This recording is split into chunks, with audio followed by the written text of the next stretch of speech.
Hey everybody, I went on a nature walk with Darryl Patton, and he was trained under a folk herbalist, and that's where you were just raised using herbs, and if you didn't know what herb would fix you up, well, you could just die because you couldn't afford the doctors. And and so he's what we call a real natural herbalist.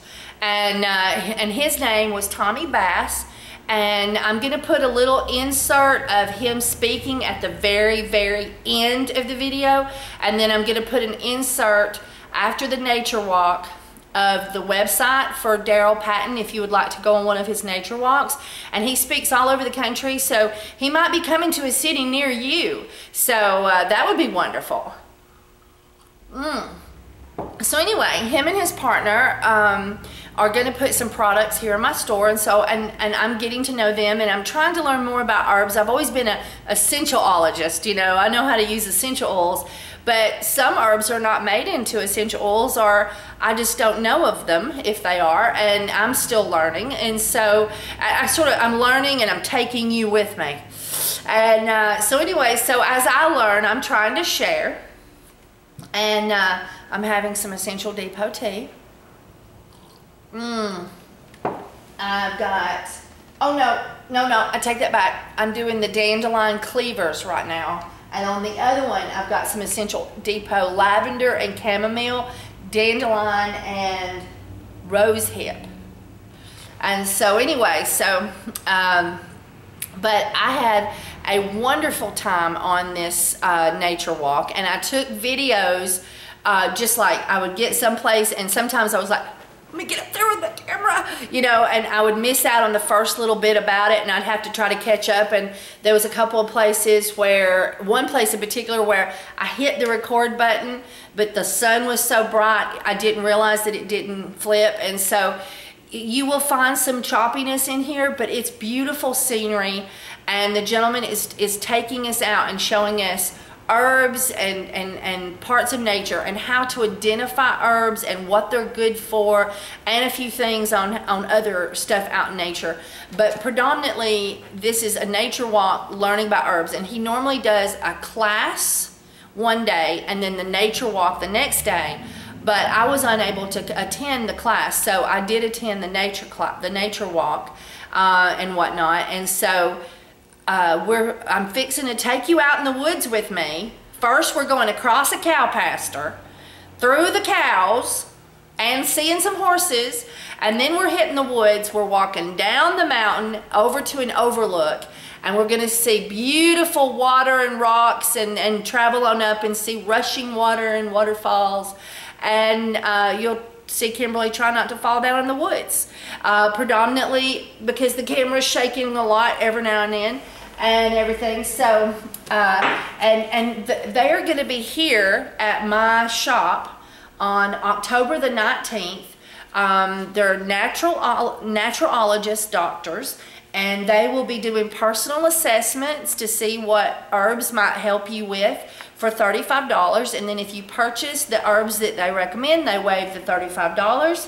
And that's going to be at the Cruise Inn on the 19th. And also the guy next door is having a Hot Wheels drag racing tournament for $5 you can enter. So so here is the flyer on that, and I was just looking at it. It says third Saturday of each month, 5 to 9, April through August. I was told this one was starting at 6, but I guess it's starting at 5. Read your own flyer. So anyway, that you were given by the city. So in any case, so I look forward to it. If you want to learn, if you come to Fort Payne often and you want to come during one of the cruise ins, you can go to www.thirdSaturdaySunset@Weebly.com. thirdSaturdaySunset.Weebly.com, and that's spelled W-E-E-B-L-Y. Okay, all right, so now into the woods we go with Darryl Patton. And luckily no bears. I was a little scared. horses are trying to. And what's it good for, Ed? Right there. Yeah, just a dull variety. Yeah. What's it good for? Wound healing. He said poison ivy, poison oak. Oh yeah. Make a poultice out of it and put on poison ivy. And how would one make a poultice? Just beat it up? No, just chop it up and boil it. Chop it up and boil it, and then you drain the juice off, or boil it down. Just boil it down and take the plants and everything and put on there. Awesome. Now I know horses. I don't know plants so well. I know people to help. They got rescue horses up here somewhere. Yeah, they were talking about them the other day. That would be nice. What's guy? He's got the nibbles. You got nibbles? When they put their lip up at you, sometimes they're gonna nibble you. He's thinking maybe you got something to eat, maybe. He lost an arm.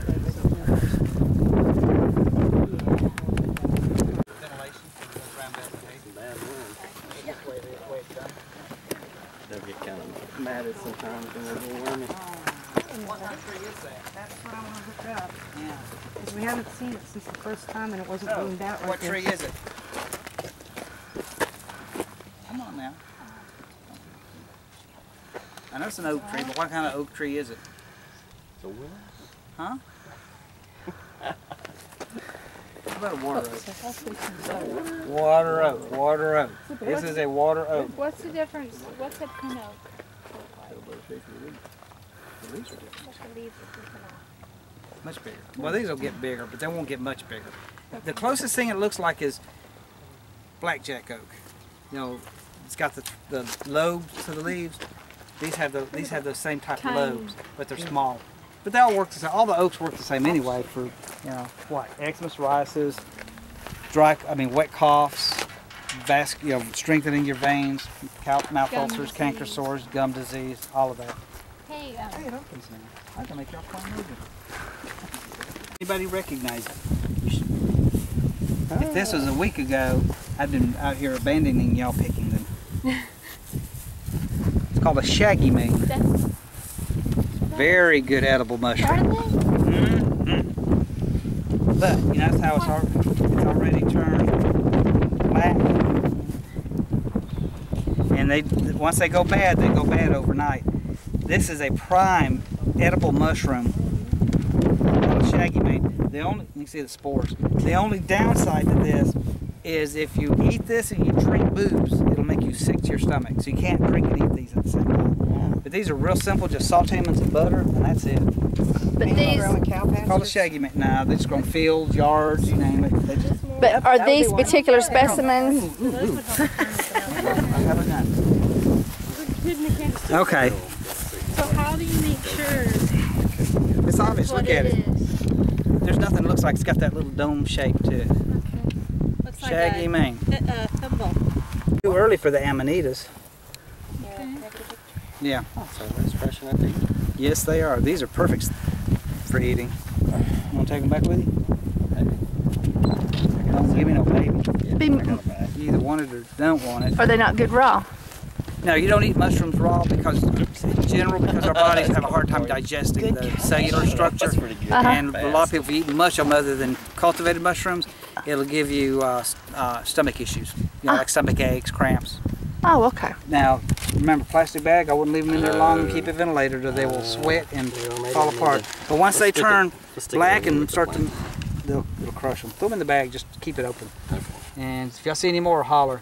But that's a very good, this is one of the few mushrooms this time of year after the morel season's over that you can really find and eat that's any good. But you'll find hundreds of them. Dwayne? Yeah. Oh, you found some more? I got bags if you need them. I've got an empty pouch back there. You gotta be careful, they'll fall apart on you. Yeah. Dudes, take that. See all the spores? Oh, you see how much she trusts you, Darryl? I wouldn't. And then rub that in there and it'll immediately stop. It'll coagulate it. Really? That's you called a puffball. puffball. When they're white, it's edible. Then when they turn to the spore stage, you're using those spores to stop bleeding. The problem you've got is if you put this in a big jar to save a bunch of it, you better hold it away because when you open it, it's going to go, they're so light they go poof, and it's like this cloud comes up and you inhale it, it'll give you pneumonia. Get enough of it in. So you got to be very careful opening the jar up. Oh, you need a bag? You'll see later on some of the puff-balls can be everywhere. But when they're firm and white inside, that's when you eat them. Hat tricks, hat tricks. Haven't eaten this, take your pinch, even though it's a Eupatorium in the bone set family, so it should be bitter, it's not. It tastes good. Looks like a wild carrot. Yeah, just summer cedar. I ain't gonna get no. Does it stay low like that? That actually tastes like a carrot. Okay. It's got a nice flavor to it. You can use it as a slice. These are the last year's stalks, and they'll get bigger. Then if you don't like that, It tastes like a carrot. take that and chew it. Sheep sorrel. That'll take the taste out because it'll give you a lemon flavor. Summer cedar. Yeah, it tastes like carrots. See, it looks like a little cedar. Try that. You'll like it. It does. Oh, don't be a meanie. Stick it in your mouth and chew it. You'll like it. It's not. I ain't tricked you yet. I will at some point in time, but I'll wait till you're lulled into submission. That was a trash thing yesterday, though. Hey, he did that to me the first day it was here. Bad. Is this what he's talking about? Yeah, that. Yeah, These right here. See, the looks like a little spear tip. That's sheep sorrel. Reminds you of Oil or sorrel. S-O-R-R-E-L. If you go to Europe, they raise this to eat, but it's got big leaves on it. It's called it's With aquaponics. Does this grow taller once as the season goes? a little bit. These will get a little bit bigger than this, but that's about it. But when we were driving in, if you looked in some of those fields, you saw what looked like a little red haze there. That's these blooming. They've already bloomed once about a month or so ago. Now they're doing a secondary bloom. So they rebloom. And they're very, very tasty, but it's that acid in there that takes off warts, moles, skin cancers. It makes a good skin salve. Hey, Very tasty. how much would you need to take off the wart? Oh. That's not the one. Just fix that. Fix that. This takes long. I mean, it works good, but it's more of a long-term thing in the skin salve. I have a soap that people report their warts fall off. But My daughter, fix that will take it off. Fix salve. You got It kills the virus that causes the wart too. Uh-huh. And the answer is, so, Judy, 'cause I know you know it. Somebody? Hi, Judy. Scrubby St. John's wort. These will get a little bit bigger here. The ones in my yard are about that big things. Came out. We'll see a bunch. If you want a St. John's wort bush for your yard, next month when we go to the Bankhead, will be the time to go because that's where my big ones came from. We can get them right off the edge of the road. Good. Down there, and they transplant pretty well. And these will bloom in about June. Blossoms will be this big. That's what you like need. big, giant suns, fuzzy.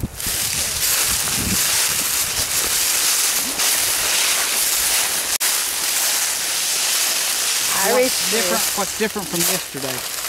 They're orange stripes instead of yellow. Instead of yellow, it's a different species of that dwarf iris. But it's still a dwarf. These are the dwarf irises like we saw yesterday.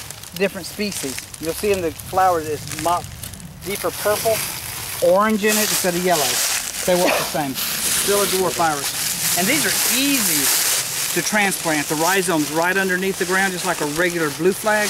And you just pick it up and plant it and it'll keep growing. And what do you do with it? It's a liver medicine. Oh. Old-time liver herb.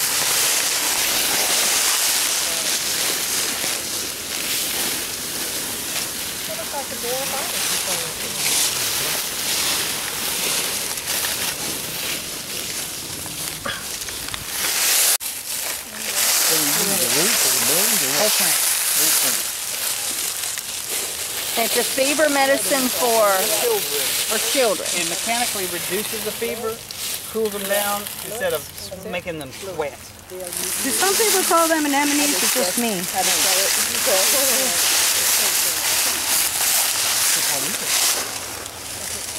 Why do you think I'm asking you?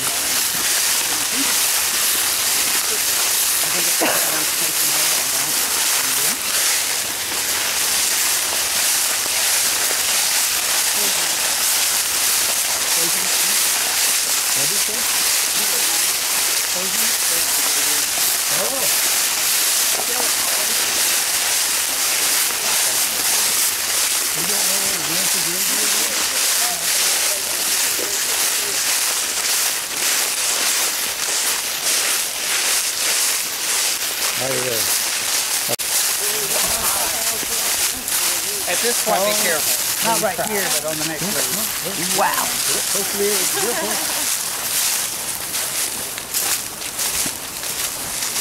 Okay. I'm gonna go that way. Or you can walk around and go down the easy way too. Oh yeah, now we say it. Let's go back on this side. This is a very, it's like a glade strand. The only place you find it around here is little rocks like this and up a Little River Canyon. Likes the wet stuff, that's the blooms.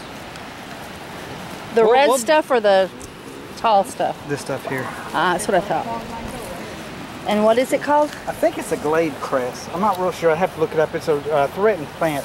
In Little River Canyon, it's illegal to disturb them. Oh yeah. You got those overlooks, like Eberhard, you'll see them in little pockets like this. Oh.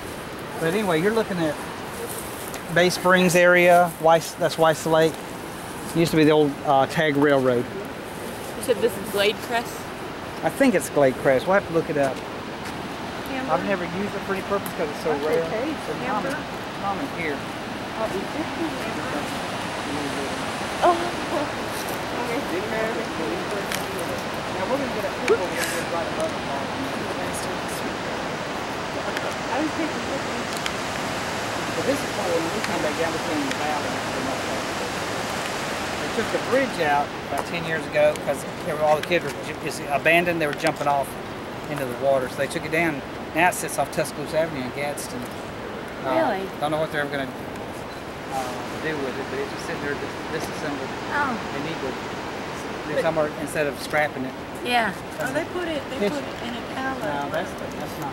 That's the old haunted So bridge where's the on Haunted waterfall Road. at? This I is can hear sitting it, but where I guess we hadn't got to the Alpha point of comes seeing out. it yet. Or maybe we ain't gonna see it. I don't know. Just be careful. Yeah. Pretty late for that. Hey, what's the red stuff? I think it's called glade cress. We'll have to look it up, but I'm pretty sure that's what it is. Now this right here, it's nothing right now, but that's called pineapple weed. That's another type of St. John's wort, another hypericum. And when you pinch it, it's got a pineapple-like scent to it. This. That doesn't stay looking like that. No, that's last year. That's what I use. I love it. That works no different than any other one. I read that. Now, people, If it wasn't but- you, then it was. and you'll see a lot of people say you can't do this, can't do that, can't do that. Right. Doesn't mean that. That's because they don't use it. Yes, it is. I use it, make the same colored oils into this. Now we're going to sort of this way. Edge over the stump. What about the service berry business? No, see no fruit on these, hardly? No. No fruit on them. Oh, there's a few. Yeah. You see a few fruit on the service berries? I know where some are now that are going to have tons of berries. They look like little blueberries, but I think they taste better. Service berries? Those are those things you were talking about yesterday. Yes, absolutely. Juneberries? Love them. Juneberry, service berries. You can, if you look behind you, you can see them. They stand out. See them how they're just now unfolding? Got a little silver look to them. And in the summertime, they'll be covered in blueberry-looking berries. The seeds are real soft, and they're just like candy. Well, I have them. Florist trade, you'll hear it called liatris, or gay flower. That's called blazing star. This will have a bulb on it. These won't be too big, but down Florida, it'll get 6 feet tall and have a bulb that big on it called pig nuts. And this will stop diarrhea in its tracks. Faster than blackberry root will. Does it always look like grass? How big will that Well, it's sort of grassy looking, but it'll send up a spike with all those little beautiful purple flowers I've grown on it. those before. Yeah, they call them. Those are in my yard. They make Yeah, good, they will. they're I've got pretty them in my flower backyard arrangements. on the cliff. See, I live on Does it this get brow, overlooking Gadsden. Same brow, and they're all on my bluff, and they bloom every summer. And you called them what kind of star? It's called blazing star, Blazing liatris, gay flower, and it's like Liatris spicata, I think. Now they won't get big bulbs here simply because they're on the rocks. But you get them in sandy soil or where they can get any depth, and they'll put a bulb about that big on them. Some of this somewhere and couldn't ever identify what it was. You know what this is, Ed? Nope. Hey, Darryl. We have a mystery plant. Right here? We have a mystery to us plant. They probably say, well, that ain't nothing. No, I've come up with quite a few that he didn't know what they were. Made me feel so much better. Probably poison. Would be touching. Like I said, there are no mystery plants. What It's is a that? rose. Let me watch Some it. kind of a rose. Look at the bark. Oh, look at the bark. It's got thorns. No, it does not have thorns. It does right here. I'm looking at There's it. no thorns. Just little Are those not things growing thorns? up.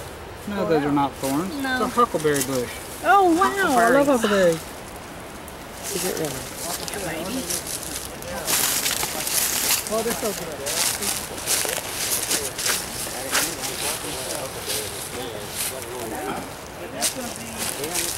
Lesson for the day. How do you identify the hickories? Look at the little skirts they have. That's a hickory. See the little skirt at the base? They all have skirts. See the bark? Hickory bark. If it has hickory bark, it's a hickory. But that's a little skirt. If you get the shagbark hickory and pignut hickories, it'll be real red, flame red, and much bigger. But these are hickory. That is, if I were to hazard a guess, I'd say a young pignut. Awesome, like the petioles there, but they were big scarlet red ones. They were trying to figure out what it was. And I told them, I said, you got a choice of pignut or shagbark. They look very similar, but then you have to go to the bark to determine which is which, because shagbark's going to be the big peeling shaggy bark, whereas the pignut's going to, when it's small, it'll be smooth. When it gets bigger, it'll peel, but it'll be like just little peels like this, not big giant tails coming up.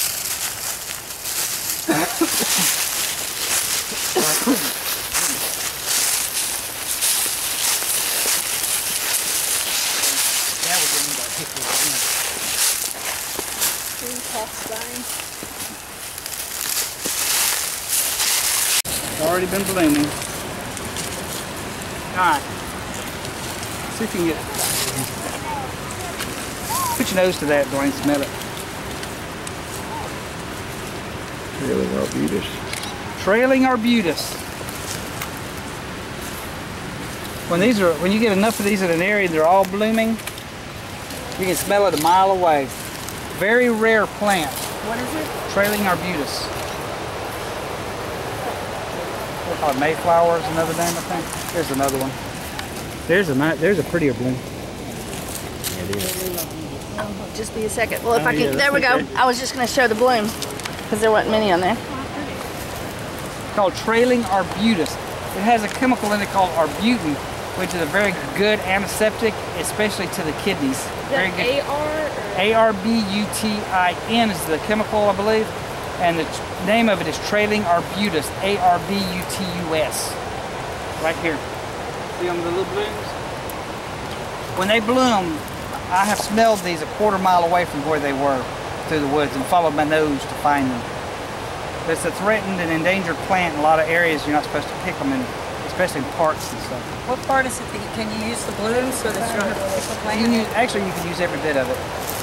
Kneel right in front of you. No moment there.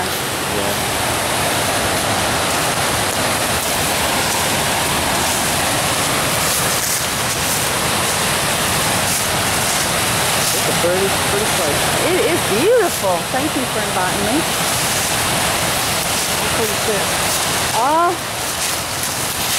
We got poo in the trail. Pass it along.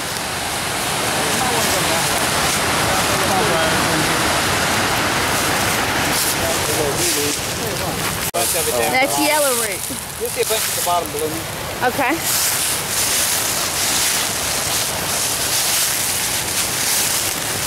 We'll see some bigger ones, but there's the bloom on the yellow root right there. That's the what? The bloom on yellow roots. Oh, thank you. They're pretty.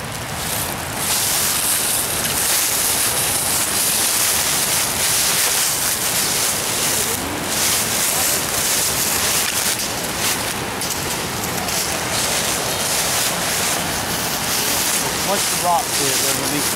Yeah, they'll move. We got a yellowjack nest. Where? A yellowjack just flew out of the hole right there under that tree. I mean, under that rock. Now we go the other way. Yeah, we don't want to disturb that rock.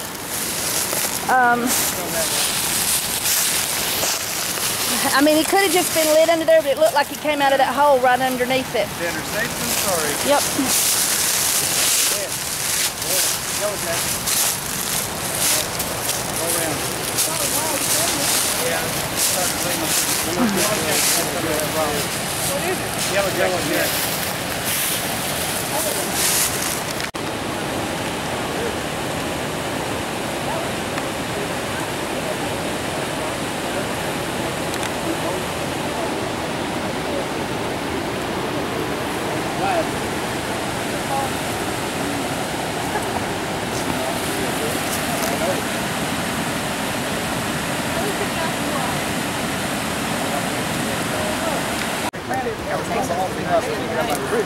If you're using it just as medicine, just break it off at ground level. What, and then what's it for? Yellow root, it has berberine in it, mouth ulcers, canker sores, stomach ulcers. Berberine is a natural antibiotic, and what you'll do is, like for stomach ulcers, what causes stomach ulcers? H. pylori bacteria. And in U.S. government laboratory testing, it's been proven that this will kill that bacteria. Wonderful. It's wonderful for healing skin condition, wounds, eczema, psoriasis. And the oldest southern medicinal plants that you see in the deep south that most people outside the south would have never heard of. And is it eaten raw? No, it's used as medicine in teas and tinctures. Well, you said something about internal ulcers. Right, but just like you use medicine internally, it's not means it's food. Right, so that's... See, you made it into a tea. See the yellow? Ah, it goes into a tea. That's what's called a decoction. Now smell that and you'll smell the berberine, that bitter alkaloid. Oh, yeah. This is the same chemical you'll find in golden seal. And so you make a tea out of the root and the leaf? Just out of the whole just out of the root. Out of the whole stem. You leave the root so it'll regrow. All right. Even though it's called yellow root, the whole plant, the yellow part, the stem is what you want. And goes in my Tommy Bass salve that we're going to put up at the place. It's in there because of the way it helps to heal wounds and clear up psoriasis, eczema. Awesome. Famous old southern plant. Mouth ulcers, canker sores, knock them dead. Awesome. Very good liver herb as well. Videotape the poison ivy. That's the one we don't want to touch. For sure. 20 or 30 years. Oh yeah. I ain't got that much time. That's why you want to go with the sawtooth oaks. You got 3 or 4 years to get nuts off of them. But these are really nice ones growing. Wow, that's a monster. Yeah. They would be good, but you'll be in the old folks home before you ever get nuts. I know it. What kind of acorn tree is that? Oak tree. Swamp white oak. Swamp white Could oak. be a swamp chestnut oak, but it looks like swamp white oak. My mom has some real monster ones in her yard. And they're great for making acorn flour and stuff. But aren't they? Isn't it really bitter? right, but you leach the tannins out. Oh. And then it's just bland meal. Oh. So you can make flour out of that. Oh yeah. And what's this leaching process? You can do a hot leach, huh? Look at see the swamp white oak acorns sprouting. What you do is you peel them, grind them up. Some people do a hot leach where you just pour hot water over them, hot water over them, hot water, and keep rinsing them out, and it leaches the tannic acid out. I don't like that method as much because I don't like the quality that you end up with. What I do is you dry them, grind them, put that meal in a bucket and change the water twice a day, and in about a week all the tannic acid is out of it.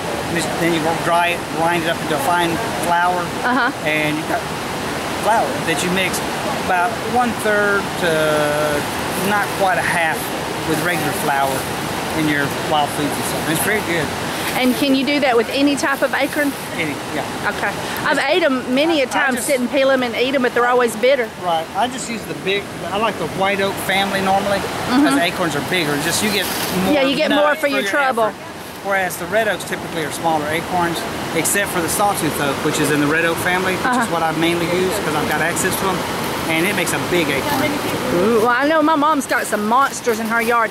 Whenever they start falling, it sounds like there's a train landing sometimes. As if they're big. Yeah, see, that'd be good fire making material there.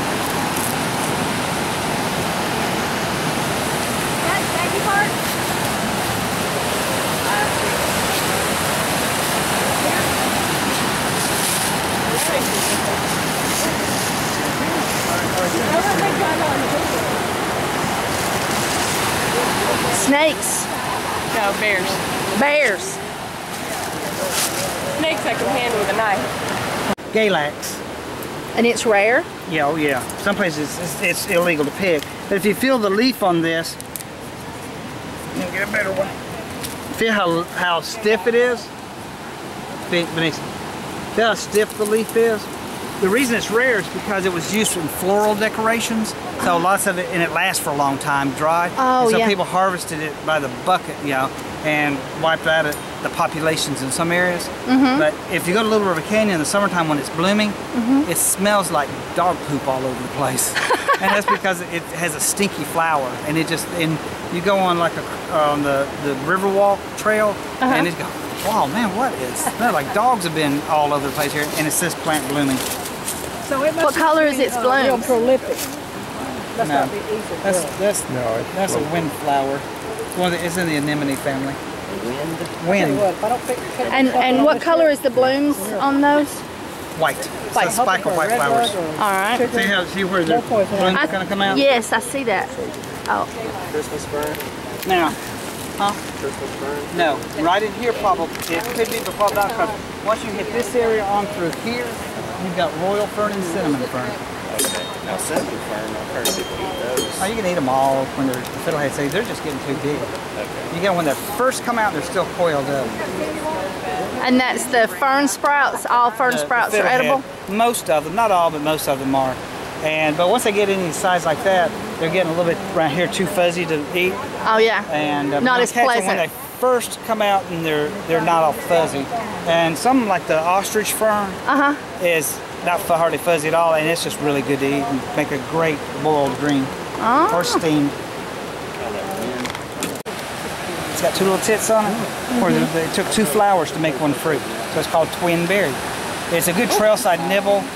You know, no real taste. It tastes like a pithy apple, but you'll like it. It's bland. No joke. I promise.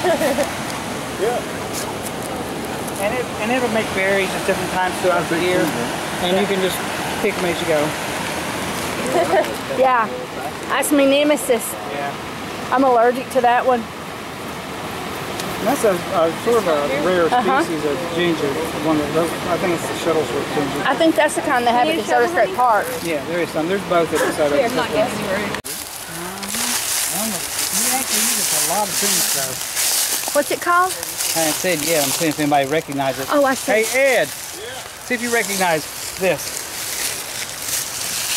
I don't recognize it. I know the bark looks like the cinnamon or dogwood, but it's not. You'll know it once I say it. You say, oh yeah. Oh, the little leaf buds are coming out around there. Yeah, I'm gonna put that a bleed for you. Anybody recognize this tree? Alright. I guarantee you will have some of you will have heard of it. It's called black haw. Black Hall. As in black haw is a uterine sedative. Used for menstrual cramps. A uterine sedative? The bark. The bark is what they use? This is a southern version called rusty black haw. And then this common black haw is up north that they use called cramp, and they call it cramp bark. But this works the same. Would it be okay to take one of these small things? You can take anything on this property you want. I've got permission to take you out here. Except for the black haw.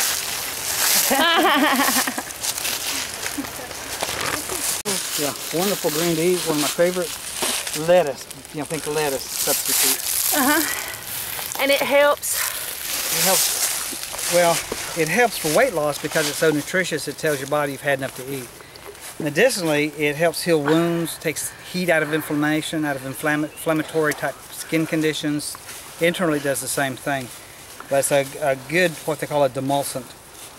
Used a lot for people that have just a little bit of constipation. Helps loosen the bowels. Awesome. I use a lot in Tommy got fast for healing skin wounds. What are we talking about? The chickweed? The chickweed. Off the outer bark, and you'll get down to this inner living layer that you come this way. You can see how it peels open. Then your heartwood starts in there. And it's the inner part That's the cambium layer. That's where the main part of the medicinal value is. Is the inside or? Now this has got the outer bark, then your cambium layer, then your inner heartwood. Oh, okay. So it's this part right here. Right underneath, like this. Yeah. It's this stuff here. Yeah. That you're after, the slick, right in there. And for what purpose? What you do is you just peel that off. And you can.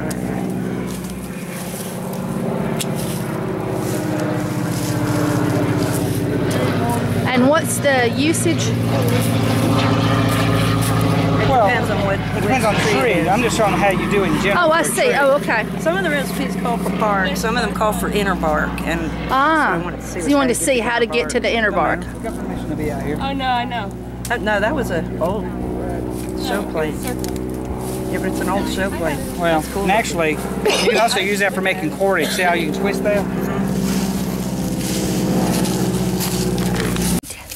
And that's what it looks like when it's dried, pennyroyal. Is it as harmful for you internally as the pennyroyal that we commonly find in the essential oils? That is the pennyroyal you find in the essential oil. Okay, all right. I wasn't sure if it can. No, that's pennyroyal. Pennyroyal? The flesh is pennyroyal. Yeah. You will tell the video about it. Nah, these are going to be edibles. These are going to be used in. I'm making pickles with them and some other stuff. Daylily pickles? Well, they're going to have this, and it's also going to have the Florida betony and wild Jerusalem artichokes. Okay, that actually sounds yummy. Oh, it's going to be very. Well, save some for your class that can't go to South Carolina, please. I probably will. I'll probably make a bunch of them. Jokes. Crunchy and tasty. And they've been, and people in not just China but other Oriental countries, they use them in stir fry. And we've been eating them. Now I don't know about the tubers in stir fries, but well, yeah, they do the tubers. I have seen them in tubers and the flowers. Okay, hang on just a second. I got to rescue him. We don't want him worm? we don't want him to go to South Carolina. He's got a job to do. He gets pickled, he's going there. I know. And you're going to South Carolina to a medicinal and edible plant intensive awesome in Anderson, South Carolina, in a couple of weeks. And can people? I'll be going to Tennessee, down to Montgomery, and the Ozarks as well. And now, do you want to tell where people can find information on where these things are happening? Well, they can go to my website, which is southernherbalist.com. Southernherbalist.com. All right. They can just Google my name and find me. And your name? Darryl Patton.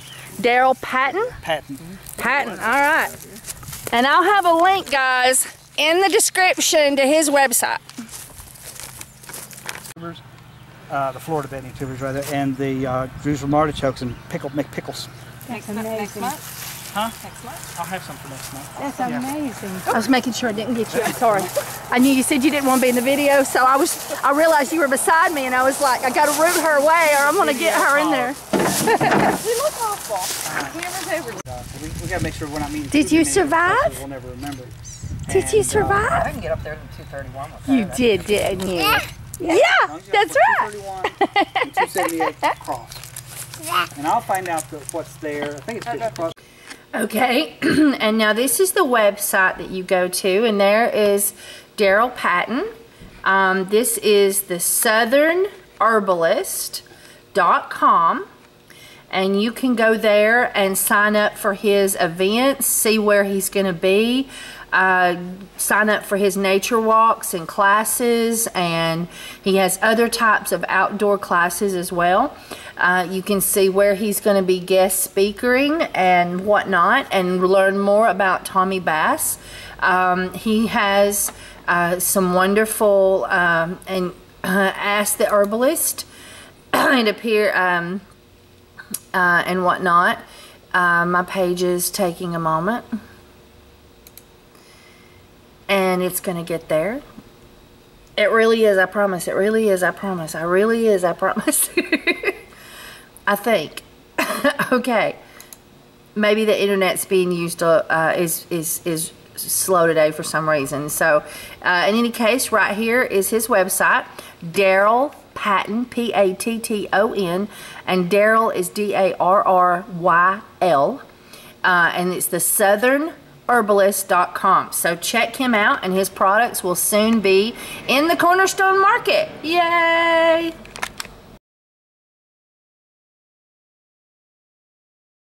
Okay, everybody, this is the tape I was talking about that I wanted you to listen to, and it's a man by the name of Tommy Bass talking about herbs. And now he had been spoken to by the FDA, so he sort of puts a disclaimer at the beginning, but after we listen to that, he's going to directly tell you uses of herbs and what he thinks and how he thinks they should be used according to old-timey methods, when he was growing up. And I believe he started working with herbs in 1915. And so, but this is not a real long tape, and I thought that you would enjoy it. Friends, I've been asked to make a tape on how to use the common herbs. And so I'm kind of thinking about making the tape in that line. But now remember that if you use the herbs, they're not a medicine. They're actually a food, or we rather call them a vegetable. They were made when God made the world. He made everything in the world, under the ground and on top of the ground, before he ever created man. But when he decided that he would create man, he said the world, he was happy with it. Everything he is pleased. And the only thing, the mistake he ever made was when he made man. But he took the dust and created man, and of course woman was created from man too. So therefore, the herbs that's growing in the field, which we may call them wheat or grass, or whatever you may want to call them, they're first cousins to us. We can't deny it, because we is made from the earth, and they were too. So therefore, don't take this as a doctor's prescription, because see your doctor, and whatever he tells you to do, if you think that he's helping you, well, stay with it. But if you take a notion to use some of the herbs, I'll guarantee if you use them according to direction, they will actually benefit you. If they don't, they won't run you down. So therefore, we're going to start out with one of the most common herbs that grows, which is the lovely peach tree. Now, the peach tree has been used ever since time. Back in the slave days, they had a book that had over 2,000 formulas to make medicine, and there's at least 50% of them that call for peach tree leaf. If you want to sleep at night or daytime, any other time, just take a handful of peach tree leaves or fill it in a teacup and put hot water over them and let it sit 5 or 10 minutes, and add sugar, honey, or whatever you may want, or drink it plain. And by gosh, you'll go to sleep. If your kidneys bothers you, you drink it at night and morning, or any time during the day. And for expected mothers, that morning sickness, boy, you drink the tea at night and morning, and during the day, and you won't never have no more morning sickness. It kills the graveyard dead. And therefore, for rheumatism, arthritis, and for burns, and for mucopolys, and also for internal bleeding, and all that, for cough syrup and things like that. You can make anything you want to out of the peach tree leaves or the bark. You go to the herb shop and get the capsules, and they're the bark, which is a whole lot more beneficial than the leaves. So that takes care of the peach tree leaves. You just boil them for about 10 or 15 minutes if you want to make more than just a teacup full. Take a handful of the leaves in a quart of water and boil them for about 20 minutes and strain it. And if you want to keep them for the winter, you dry them in the shade, put them in paper sacks or in fruit jars or something to keep the worms out, or just put them in a plastic bag and throw the green leaves in the freezer, and you'll have the green leaves all the time.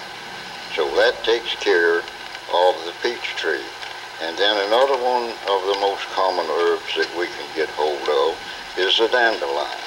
The dandelion has a beautiful yellow bloom on it in the spring, and when the bloom goes away, it looks like it's got a cotton top or something, and you can hit it and it'll fly all the way or everywhere, which is a seed. That's the way it's got a plant in the seed. So the dandelion, you can make a tea out of it. You can eat it raw. You can eat it cooked. It's good for sugar diabetes. It's good for blood pressure.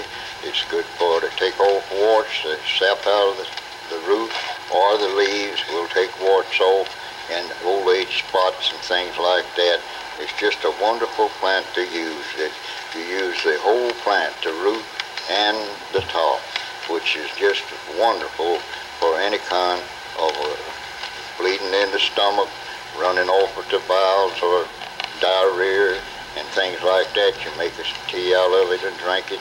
And also you can eat the greens just like turnip greens, or eat it like lettuce. It's just wonderful what it will do. And you gather the whole plant and dry it in the shade, or you can get it most any time, only in real hard, cold, freezing weather. But anyway, that's the dandelion. And now we have another one that's the chickweed. And the chickweed is one of the most wonderful plants that we have growing. It grows everywhere in the world. I was working in Duke University with Dr. Jane Philpotts, and she had been a botanist there for around 40 years. And we was working in her office 2 or 3 years ago, and so she says, Tommy, did the doctors ever tell you that the chickweed was the only plant grew everywhere in the world? I said, no, you know, Doc, they ain't gonna tell me. I said, you're a botanist, but I said, these doctors don't believe in herbs. I said, if they would, there'd be a lot more people get well. But anyway, she said, well, it grows everywhere in the world. And said, now, you're not going to get lost. Of course, she knew it wasn't, because me and her students had rambled all over the mountains here, and also in North Carolina, and never got me lost. But said, if you do, says you just eat the chickweed till you get back before you can get something better. So she says it's got everything in it that the body needs. Well, it'll take the weight off, it'll improve your eyesight, it will take the fluid out of your system, and it makes a good tossed salad. You take it in a capsule, make a tea out of it, or eat it raw, just any way, just so you get it in your system. And it'll take you lose weight without diet. You don't have to. It kills the calories in your food. And it grows everywhere. It's a green plant, grows right low down on the ground. And if you have a strawberry bed, you fertilize it good, the doggone stuff will take it. But anyhow, it's one of the most wonderful weeds that we have growing. And then the queen of the meadow is another wonderful plant. It grows in low places, in the meadows and along creek banks and around the lakes and places like that. It has a purple stem, and it grew up as high as a tall man's head in good land. and it has blooms in July and August and September, along with the boneset and the hyssop. But it has a good smell. Where you go around it, the older old boy, it's just wonderful. And the Indians calls it meadow sweet on account it has such a sweet smell. But you make a tea for sugar diabetes, for prostate gland trouble, for high blood pressure, for arthritic rheumatism, and gout. Oh boy, it's just wonderful what it'll do. And it's also wonderful for prostate gland trouble. It's astringent, and it draws that prostate gland where it don't choke the the bladder down. So that's one. You take about a teacupful of the roots to a quart of water, boil them about 20 or 25 minutes and strain it, and then take about 2 tablespoonfuls of the tonic 3 or 4 times a day, and it's just wonderful what it will do. And then we have another one that's yellow dock. It grows everywhere. Of course, we've got several different kinds of dock. But some people call this sour dock, and some calls it nar dock. But the medical people calls it yellow dock because the roots are just as yellow as gold, and it makes up one of the most wonderful kidney medicine. Finest iron, got more iron in it than any other plant that grows. And make a tea out of it, or take it in a capsule or in a tablet, and it just improves your blood pressure, and it takes care of purifying your blood. And the Indians used it for treat cancer internal, and you can put it in grease or cooking oil. We recommend you use sunflower oil, but you don't have to. But just put it in cooking oil and the roots and fry them till they start popping. And when they start popping, you take the roots out, and you've got a salve or oil that will heal most any kind of a sore, and for poison ivy and poison oak and all that kind of thing. It's just wonderful what it will do. And you just dig the roots and dry them. Of course, you can use them green, but if you want to keep some of them dry, of course you can get them anytime, winter or summer. It stays green most of the time. But anyway, you can make a tea out of it, or take it in a capsule, get it at the herb shop. But anyway, just so you take it, buddy, it really does you good. Then we have another one. We got quite a number of different ones, but the boneset is one of the finest herbs in the world for the flu, the influenza, and any kind of a pain in the chest, or pleurisy and pneumonia and all that. You make a tea out of it, or take it in a capsule, and it's the finest thing. It makes you sweat, and it sweats the impurity out of your blood, out of your system. And it done me more good. I had the double pneumonia or something here about 2 months ago, and that's the only thing that gave me ease, was a boneset in a capsule. But anyway, you take it, if you make it out of the leaves off of the boneset bush, weed, well, you just take a good handful of the leaves to a quart of water, boil them for about 20 or 25 minutes,